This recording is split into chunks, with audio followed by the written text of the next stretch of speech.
Hello and welcome to my channel. I'm Michaela Peters. Yes, I'm in the car, and yes, I got my hair cut today.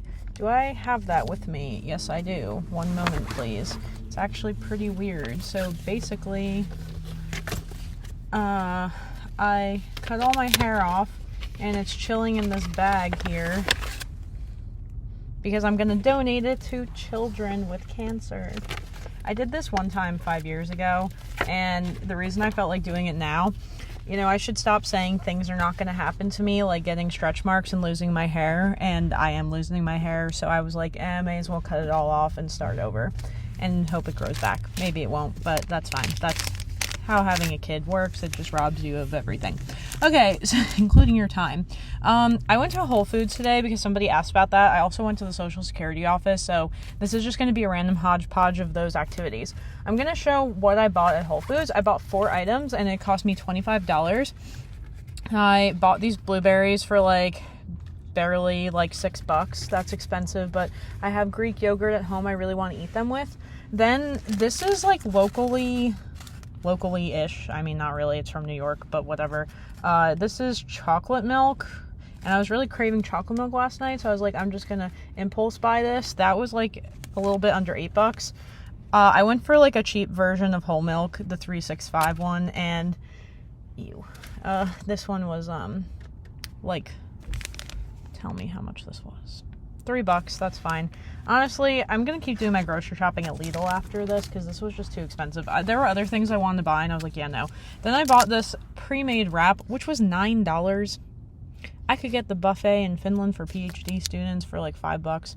And honestly, I'm just so hungry, and I still have to drive 20 minutes home, so I just caved in and bought this. So I was like, you know what? I'm so hungry that it's fine. And then I'm gonna go home, and I'm gonna try to not spend money for the rest of the day, so that's fine. Then I just got my hair cut, so these are from the salon, but these I didn't buy. They were free. Woohoo. Okay, now that's everything for that. Yeah, Whole Foods is cool. I remember one guy I knew in college was like, my life goal is to be able to casually shop at Whole Foods on the regular. I wonder if he ever actually did that. If so, good for him. Anyway, I have hair on my shirt. That's cool. Okay, so I'm going to talk really quickly about my experience at the Social Security office today. Now, to compare this between Finland and the US, I always think of Migri as the immigration services, and then I always think of the DVV as the Social Security office, because the DVV is where you get your Social Security number from when you first come to Finland. Okay, so things that they needed is I had a consular report of birth abroad, which is a blue document, and I had to bring that with me. Obviously, the baby has a passport. I have a passport. I brought both of those things because they have to identify me. Same thing in the US, actually, where the only benefit of identifying the father is in case the only benefit. It's not the only one, but I'd say it's a big one.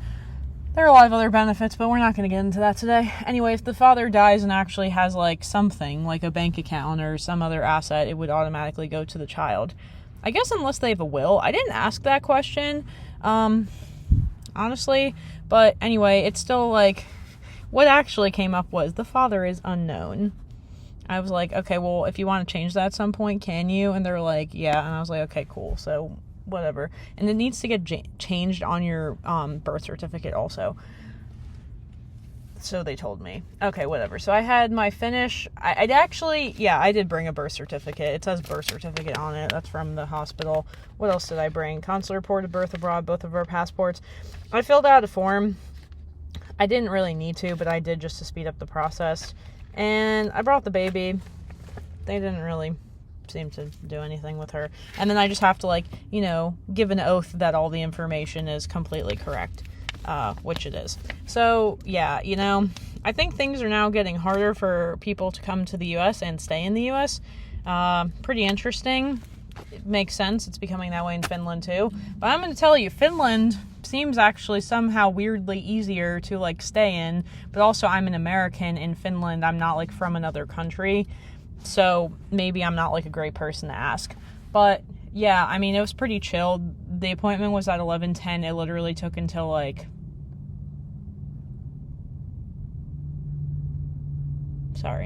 work stuff. Okay. It literally took until it took 20 minutes. Pretty good. Shout out to them. Yeah, but it was fine. And I was thinking about all the other reasons people actually go there. Probably much more complicated than mine. So that's it. But yeah, a pretty eventful day. I'm going to keep working and then go get the baby from one of my relatives who I pawned her off to, because this is how this works at this point in my life. I'm not really sure how I feel about that, because I do, like, miss being with the baby, but I'm also like, I must provide for my family. Whatever. Okay, that's going to be everything. Nice short video today, and I'll post this at some point. Yeah. I decided to do 2 English back-to-back videos because I did 2 Russian back-to-back videos, trying to, like, keep the score even. Okay, well, hopefully this is interesting. I really can't think of anything else to talk about. Until next time, bye.